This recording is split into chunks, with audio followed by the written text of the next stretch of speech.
Lihat baik-baik sini. Kalau rukun, konsekuensinya wajib dilakukan. Kalau tidak dikerjakan, berarti sholat dia batal. Dia mesti mengulang. Ingat baik-baik ya. Yang kedua, kalaupun rukun, mesti bersanding dengan bacaan. Karena setiap ada yang dikerjakan rukun itu bersanding dengan bacaan. Misal, ketika Anda takbir, rukun bukan?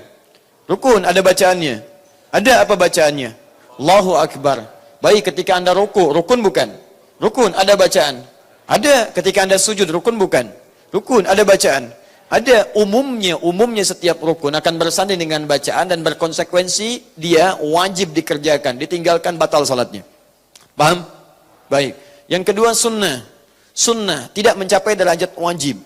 Artinya saat dia mengerjakannya, teman-teman sekalian, dia berpahala. Cuman saat dia tidak mengerjakan karena alasan tertentu yang dibenarkan, itu dia tidak berdosa. Ibadahnya tetap tidak batal. Tidak batal, cuma tidak memperoleh pahala yang dijanjikan. Atau tidak mendapatkan potensi pahala yang dijanjikan. Salat tidak batal, cuman pahala tidak dapat. Jelas sampai sini? Pilih mana? Batal tidak dapat pahala, atau tidak batal dapat pahala? Tidak ada yang kedua. Ya, kalau sudah tidak batal, tidak dikerjakan, nggak akan ada pahala.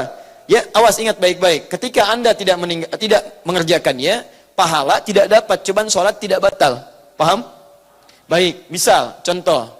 Ada misalnya sunnah untuk bersedekap seperti ini. Ada yang irsal, ada yang bersedekap. Ketika Anda bersedekap seperti ini misalnya, itu mengikuti sunnah Nabi, ada pahalanya. Pahala ada. Anda seperti ini pun ada yang irsal. Ada.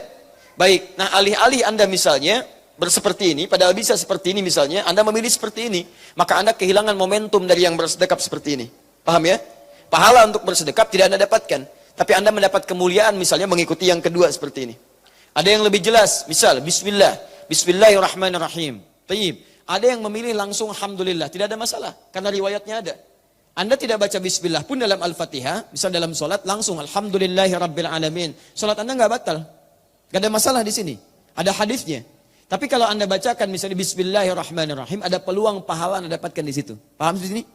Nah, fiqh Asy-Syafi'i di antara ciri khasnya adalah kalau ada peluang pahala bisa saya dapatkan, kenapa saya tinggalkan? Jelas ya?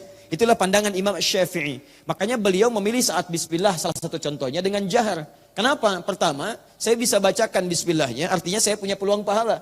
Bukankah satu hurufnya 10 kebaikan? Bismillahirrahmanirrahim, 19 huruf, 190 kebaikan saya dapatkan. Kalau saya nggak bacakan, memang sholat saya nggak batal, cuman saya kehilangan pahala, sayang. Baik, Imam Syafi'i kenapa tidak disirkan? Kata Imam Syafi'i, saya pilih jaharkan, sebab kalau saya jaharkan, yang lain dengar. Bukankah mendengar Quran di situ ada kebaikan juga? Quran surah ke-8 ayat kedua.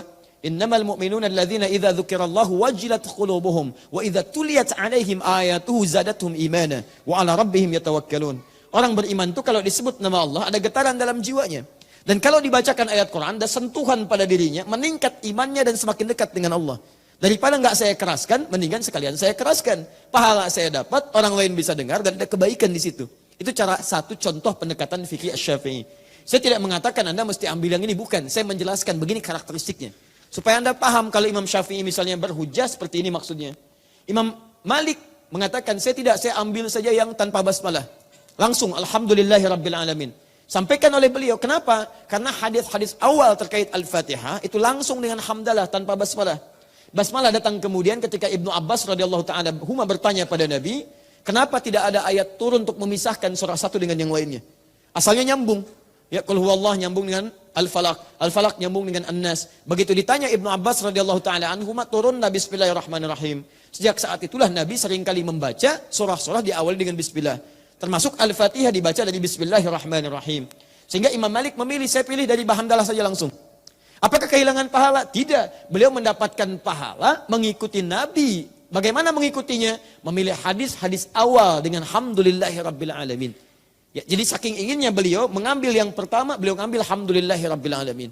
Imam Ahmad menengahi, daripada ini tidak baca, ini baca kemudian, ada yang ketiga yang orang lain juga belum tentu tahu ini.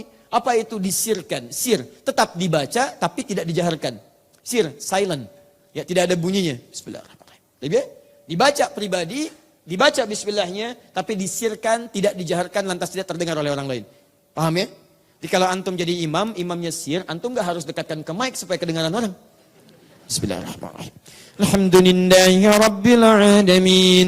Kalau seperti itu sama aja jahar. Jahar karena bacaan antum kedengaran orang.